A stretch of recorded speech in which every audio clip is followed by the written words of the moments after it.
To the Western world in the early 1970s, Iran was celebrated as a shining beacon of modernity. High-speed industrialization, rapid educational reforms, and progressive women's rights initiatives painted the image of a nation stepping boldly into the future. Tehran's streets mirrored European capitals, and its economy boomed on the back of vast oil reserves. But behind this prosperous facade lay a deeply fragile foundation. Shah Mohammad Reza Pahlavi ruled through absolute power. To maintain control, his regime relied heavily on Savak, a ruthless secret police force that systematically dismantled secular opposition, imprisoned intellectuals, and silenced democratic activists. By suffocating the political center, the Shah created an unintended consequence. He left the country's mosques and religious networks as the only unsanctioned spaces where public dissent could organize. When a government forbids open democratic debate, extreme ideologies find fertile ground in the dark. By the late 1970s, socioeconomic inequality, rapid urban migration, and widespread political repression ignited a powder keg of public anger. Secularists, communists, liberals, and religious traditionalists all took to the streets with one unified demand: the end of autocracy.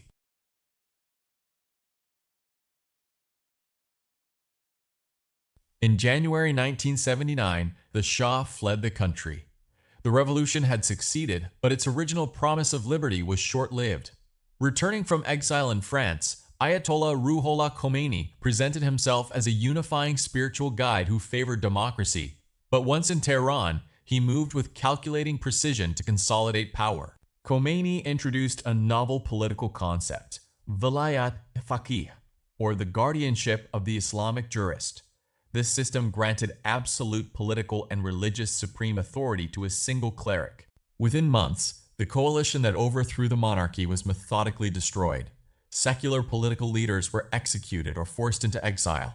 The leftist groups that aided the revolt were declared enemies of God. In March 1979, compulsory hijab laws were announced, triggering massive protests from Iranian women who recognized early on that their freedom was being erased. By November 1979, radical student followers of Khomeini stormed the United States Embassy in Tehran, taking 52 Americans hostage for 444 days. The hostage crisis was a strategic move. It forced out remaining moderate elements in the government, broke diplomatic ties with the West, and solidified the radical anti-American dogma that became the regime's core ideology.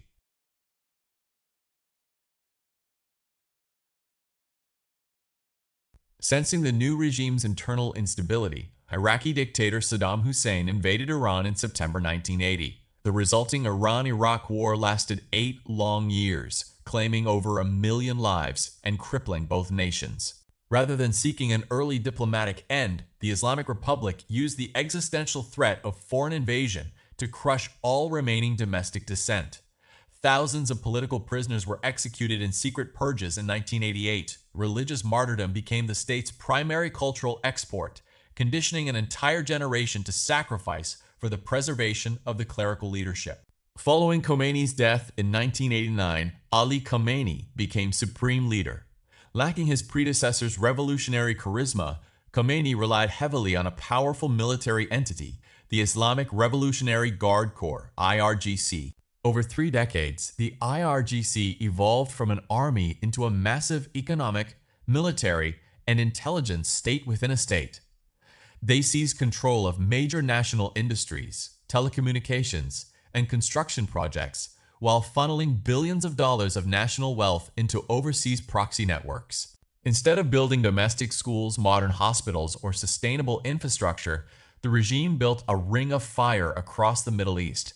Through proxy forces, Hezbollah in Lebanon, Hamas in Gaza, militias in Iraq, and the Houthis in Yemen, Tehran projected power abroad while its citizens suffered economic decay at home.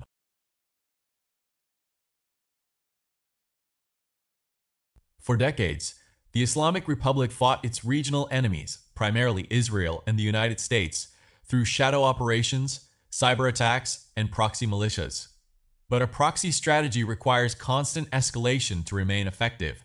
By the mid-2020s, that shadow war broke into the open. Following years of rising tensions over Iran's nuclear enrichment program, direct military exchanges erupted between Israel, the United States, and Iran. High-profile strikes dismantled key proxy networks, targeted top IRGC commanders, and crippled major nuclear and ballistic missile sites across Iran. The regime responded with massive ballistic missile barrages, bringing the Middle East to the brink of a catastrophic regional war. The tragedy of this escalation is that the Iranian people, who were never consulted about these foreign wars, bore the financial, political, and physical collateral damage. Sanctions intensified, the national currency collapsed, and a government terrified of its own populace responded with increasingly violent crackdowns on domestic dissent.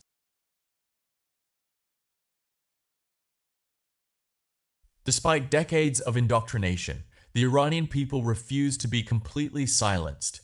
Economic collapse, environmental destruction, and social repression sparked recurring waves of mass uprisings.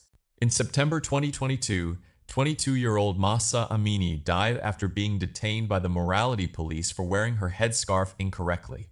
Her death sparked a historic movement led by women and youth, Jin, Jian, Azadi, Woman, Life, Freedom. Courageous Iranians took to the streets, defying live ammunition, mass arrests, and public executions. Their message was unambiguous. The fundamental problem was not just individual laws, but an autocratic religious system that held an entire nation hostage. Iran's story is a profound human tragedy, but it is also a vital political warning for the rest of the world. The mechanics of how ideology ruins a country follow a clear pattern. The claim to infallibility.